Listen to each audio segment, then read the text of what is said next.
The shockwave hit the city before dawn, a ripple of whispers traveling through Luoyang like electricity slipping along wet wires.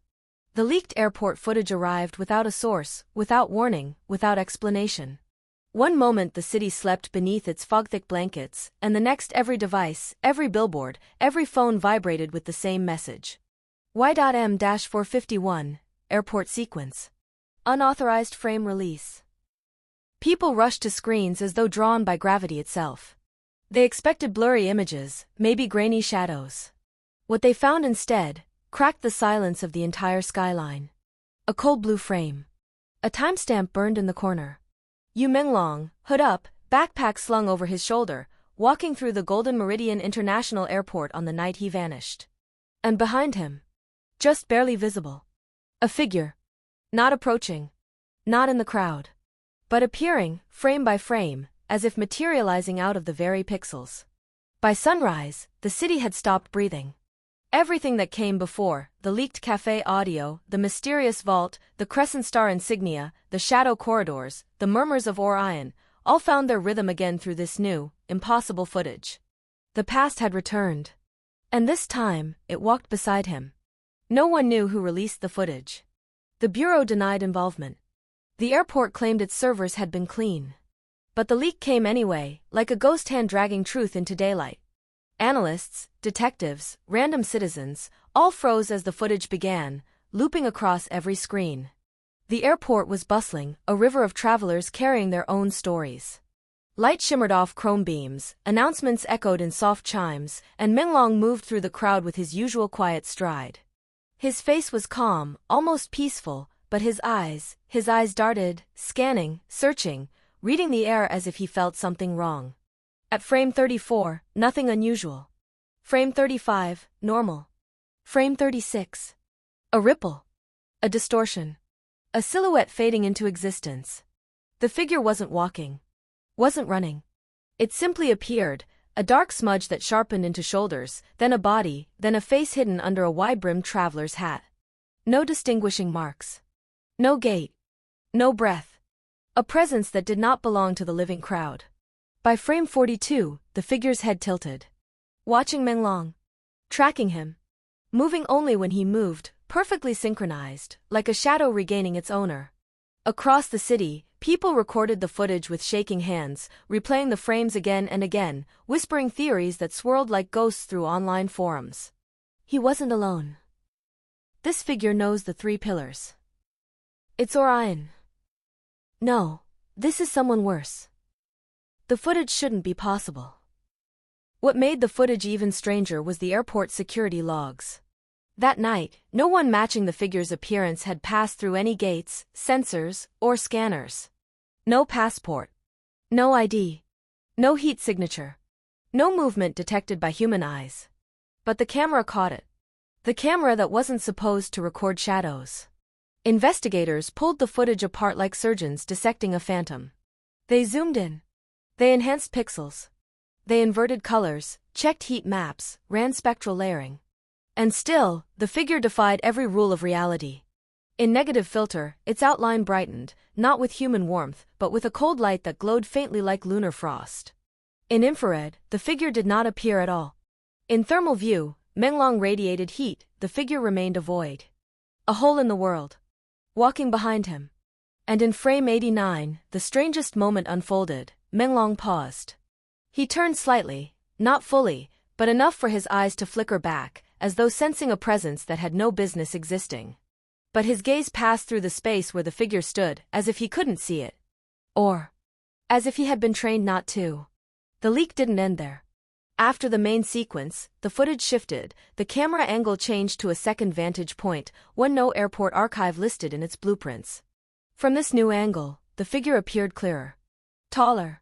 Still impossibly blurred at the face, as if reality refused to reveal its identity. But there, on its left wrist, glinted a silver watch. And etched on the clasp of that watch, the crescent wrapped around a falling star. The same insignia found on the microdrive beneath the Blue Jade Cafe. The same emblem painted across Luoyang's rooftops in midnight blue. The same symbol Menglong drew in his last notebook entry. The same mark associated with Orion. The city exploded with fear. With fascination. with theories that tasted like prophecy. Some said the figure was a ghost of the missing. Some claimed it was a sentinel, one of Orion's watchers. Others believed this shadow wasn't following Menglong. It was guiding him. Frame 113 brought another shock. Menglong reached the top of an escalator. The figure stood 5 steps behind, unmoving, even as the stairs carried it down. As if resisting gravity. As if anchored to a different plane. Flashes of static burst across the screen. Entire frames slid out of alignment, symbols flickering in the distortion. Strange shapes. Crescent star patterns. Coordinates. Codes. A rhythmic whisper threaded through the audio track, an impossible sound not detected by the original system. Look again. Look again. Look deeper. Digital forensics teams confirmed the message wasn't added later. It had been embedded into the footage all along. Hidden under layers of noise like a heartbeat buried under silence. By frame 150, Menglong reached the security checkpoint. He removed his backpack. Placed his belongings into the tray. He smiled politely at the officer, that same soft smile seen in every leaked image before, a smile now loaded with tragedy. And then, as he stepped through the metal detector, the figure behind him vanished. Not dissolved. Not faded. One frame present. The next frame gone. As though it had slipped behind a curtain reality didn't know it had. Investigators replayed the final frames. Citizens replayed them too. Some said they could see a ripple behind Menglong, like heat waves rising in cold air. Some saw nothing. Some insisted a second figure appeared in that split-second void, a smaller shape, crouched low, moving fast. But the truth, whatever truth existed now, hid behind pixels that refused to obey the laws of physics. Hours later, the Bureau released a statement. The footage is authentic. The figure is unidentified. The investigation is expanding. But the public didn't wait. Crowds gathered at Golden Meridian Airport. Lanterns lit the terminal. Candles lined the floor. People moved through the same path Menglong walked, tracing his final steps, whispering prayers, questions, theories into the echoing hallways. Some swore they felt something cold pass behind them. Some claimed their cameras glitched. One woman fainted, saying a shadow brushed her shoulder. And as night fell again, the airport's main projection wall flickered to life, hacked, overridden, controlled by unseen hands. A single sentence glowed across the terminal. He was never alone. Then, beneath it, Orion is watching. The crowd gasped. Phones rose. Screens recorded. The message pulsed once, twice. And then shifted into the final, chilling line. Frame 214 unlocks the truth. But in the leaked footage, there were only 213 frames. The world froze. Because that meant one thing. Someone, or something, had more footage to release. And they were waiting. The mystery deepened. The shadow returned. The star kept falling. The airport was never meant to feel haunted. It was built from glass, silver beams, and quiet marble, yet in the final footage of Yu Menglong walking through Terminal 6, the building seemed to pulse with an energy that didn't belong to any human world. The air shimmered, the sound thinned, and even the lights above him flickered in a rhythm, as if keeping time with something watching him. And now, in this continuation, the camera rewinds, zooms, and breathes again, revealing everything hidden in the corners the first time around. It begins at the exact second Menglong steps through the sliding doors. A gust of cold air hits him, not from the AC, not from the outside breeze, but from somewhere that makes no sense. His hair lifts slightly. His steps slow. His eyes follow something we still cannot see. But the newly enhanced frame-by-frame analysis shows it clearly now. A ripple in the glass behind him. Not a shadow. Not a reflection. A movement, bending at an angle no human silhouette ever could. Like a figure learning how to stand. On frame 14, the audio crackles. A soft humming enters the feed, low, deep, metallic, like machinery buried beneath the floor. But technicians confirmed it. There were no machines running in that wing. None. Not that night. The hum rises as Menglong lifts his suitcase. And then the lights go out. Only for 0.3 seconds. But long enough for the entire terminal to rearrange itself. When the lights return, Menglong is still walking. But someone else is now behind him. A silhouette. Tall. Straight-backed. Almost melted into the wall, as if it had been poured from the ceiling and cooled in place. It doesn't step. It slides. Frame 22 shows it clearly. Just for a blink. Before vanishing again into the column beside gate C11. But in slow motion, you can finally see the truth. It wasn't a person at all. Its shape pulses like liquid. Every edge glitches, like pixels struggling to stay solid. Every ripple moves toward Menglong, not away. As if it was following his heartbeat, not his footsteps. Airport officer Lee recalled later. That exact moment, all the monitors on the east side fizzled. Black screens. Blue static. One monitor even reversed time for 5 seconds, replaying the same moment backwards. The tech staff blamed an electrical fault. But after reviewing the data logs, the investigators found something impossible. There was no timestamp recorded during the glitch. A 12-second gap simply does not exist. It wasn't deleted.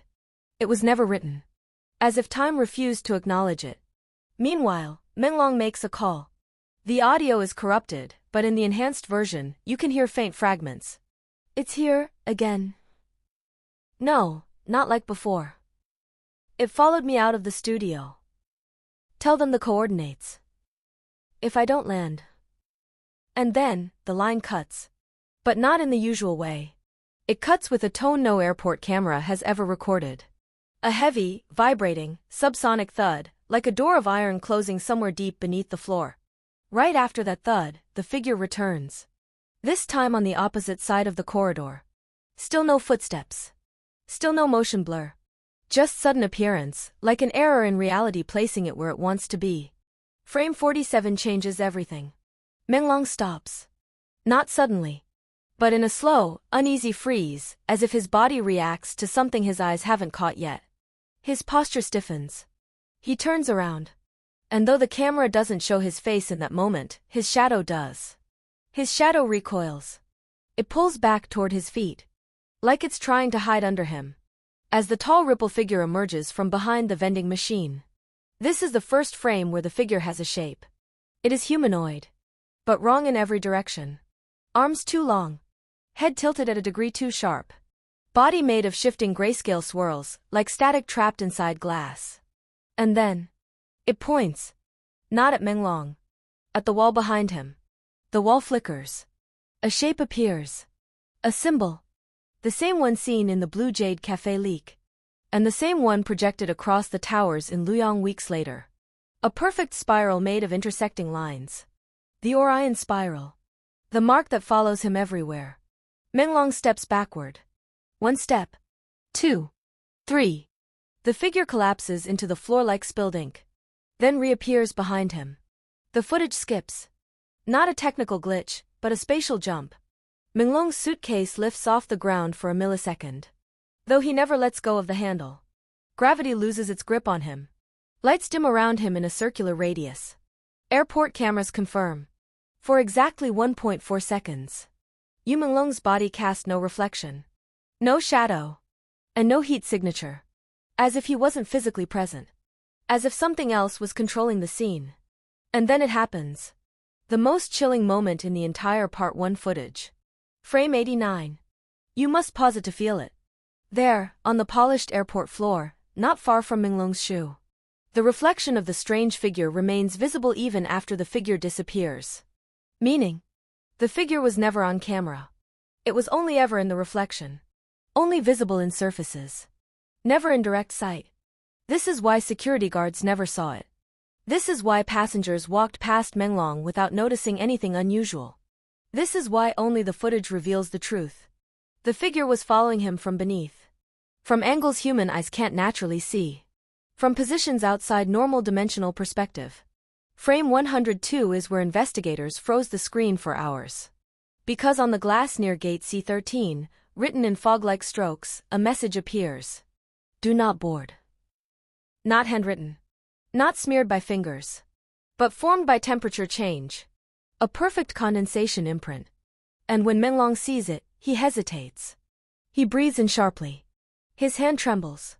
He steps closer to the glass. But as he does, the glass cracks. A single fracture. Thin as a hairline. Straight down the center. Like something pressed its face against the other side. The footage shows no one there. But the reflection shows eyes. 2 pale circles. No pupils. Just pale light staring out from where no one stands. Menglong drops his phone. It falls slower than it should. Almost floating. As if the air thickened around him. The last frame of part 1 ends with him turning sharply. Walking toward the emergency exit instead of his gate. And whispering something the microphones barely catch. Not here. Not again. Not tonight. The figure follows. Closer than before. Its shape growing sharper. Its presence bending the corridor lights in curves. And then, the screen cuts to black. No transition. No static. Just total, silent darkness. As if the airport itself closed its eyes.